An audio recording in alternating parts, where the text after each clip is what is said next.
Every ancient monument begins with a simple question. How did people without steel machines or engines move so much stone and aim it so precisely at the sky? The honest answer is usually human skill, patience, and math. But there is another question, the one that refuses to go away. If someone from the stars had passed through our early world, what would be left behind? Long before electric lights, the night was not background. It was a calendar, a compass, a warning system, and a storybook. Temples were turned toward solstices. Stones framed the moon. Whole cities watched the horizon like an instrument. To ancient builders, the sky was not empty. It was active, patterned, alive. So when old stories describe teachers descending from above, they begin in a world already looking upward. At Göbekli Tepe, carved pillars rose thousands of years before the pyramids. No one needs aliens to explain them. Communities can organize astonishing work when belief is powerful enough. Still, the site changes the scale of what we thought early people could do. It feels almost like a message from a forgotten chapter. Organized minds, symbolic animals, and ritual architecture appearing earlier than expected. The Great Pyramid is not mysterious because it is impossible. It is mysterious because it is so controlled. Millions of blocks, a stable geometry, narrow passages, and an alignment that still feels severe. Mainstream explanations point to surveying, labor organization, ramps, experience, and religious purpose. The ancient astronaut version asks a different thing. Did the pyramid imitate a power the builders believed came from the heavens? When we imagine impossible stone, we often picture machines. But ancient construction had its own machines.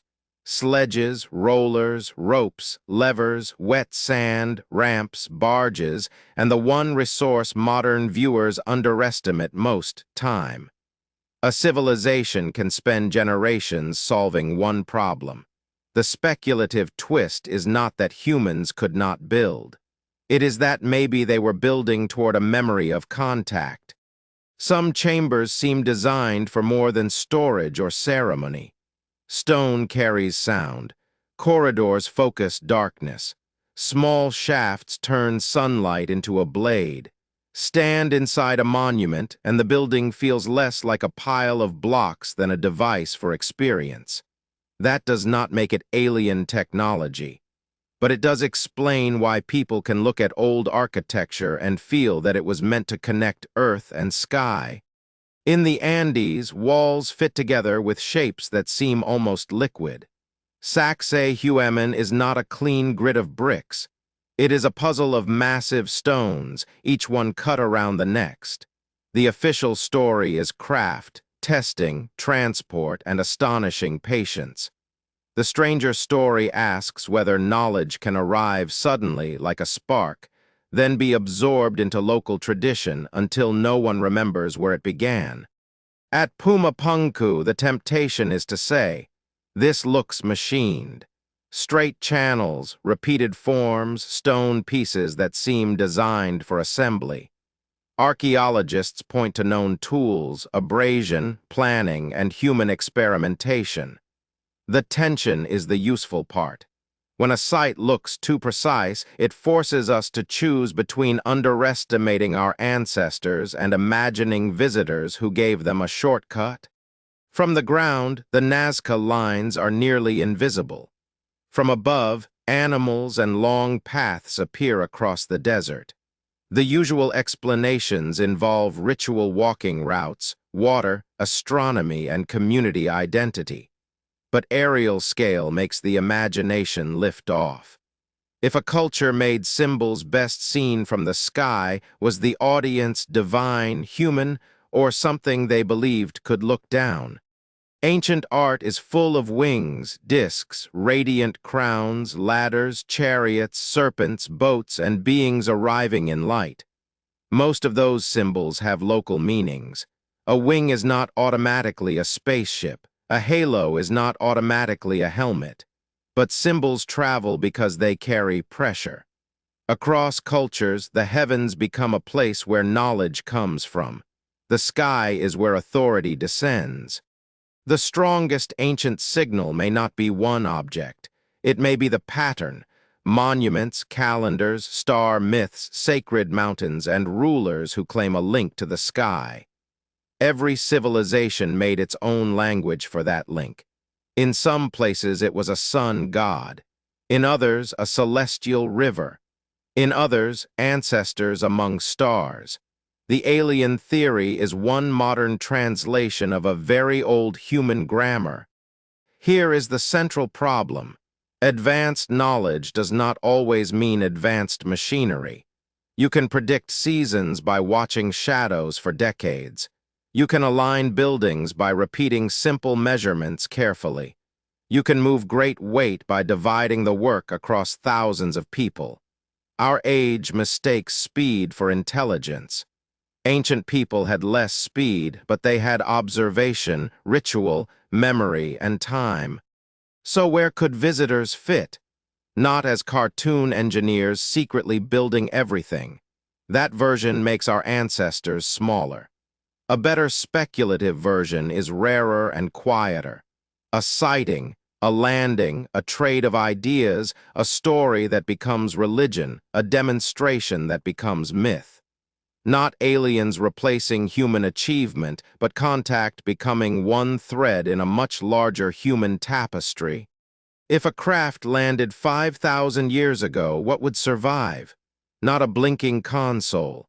Not a metal door sitting politely in the sand. Time eats almost everything. What might remain is changed soil, fused glass, an odd alloy, a myth attached to a mountain, a repeated star map, or a taboo place no one understands anymore. Evidence would be subtle, damaged, and easy to misread. That is why the best ancient astronaut story is also a detective story. It cannot lean only on wonder. It has to ask what else could explain the same clue. Could water, whether trade, imitation, or ritual account for it? Could human skill be enough? If the answer is yes, the mystery is not dead. It simply changes shape. The real question becomes, why did humans create so much sky-facing beauty? Skepticism is not the enemy of mystery. It is how the good mysteries survive. A weak claim wants darkness. A strong question can handle light. When we measure stones, compare dates, test tools, and read inscriptions in context, we are not taking magic away. We are listening more carefully. If there is ever a real ancient signal from elsewhere, careful work is what will let us notice it. Even without visitors, the ancient world is almost impossible to overstate. People crossed oceans, tracked planets, carved mountains, raised cities, and built monuments that still pull our eyes upward. Maybe the shock is not that aliens might have helped. Maybe the shock is that humans, under open skies, became alien to us. We see their work and cannot believe hands like ours made it. Imagine one night on a construction plateau. Fires burn low. Ropes creak. Stone slides a little farther. Above the workers, stars turn with the patience of a machine. Someone watches a bright object move where no star should move. Maybe it is a planet, maybe a meteor, maybe something stranger. By morning, the stone is still there and the story has already begun to change. The real ancient signal may be this. Again and again, human beings built upward. Toward suns, moons, birds, storms, gods, ancestors, and stars. Whether or not anyone came down, we kept reaching up. The monuments are not just answers. They are questions made from stone. They ask who we were, what we saw, and why the sky felt close enough to address. So the next time a ruin is called impossible, pause before choosing the easiest wonder. Maybe it is evidence of contact. Maybe it is evidence of genius. Maybe it is both less and more than we want it to be. The stones do not tell us everything. They do something better. They keep the question open and they make us look up.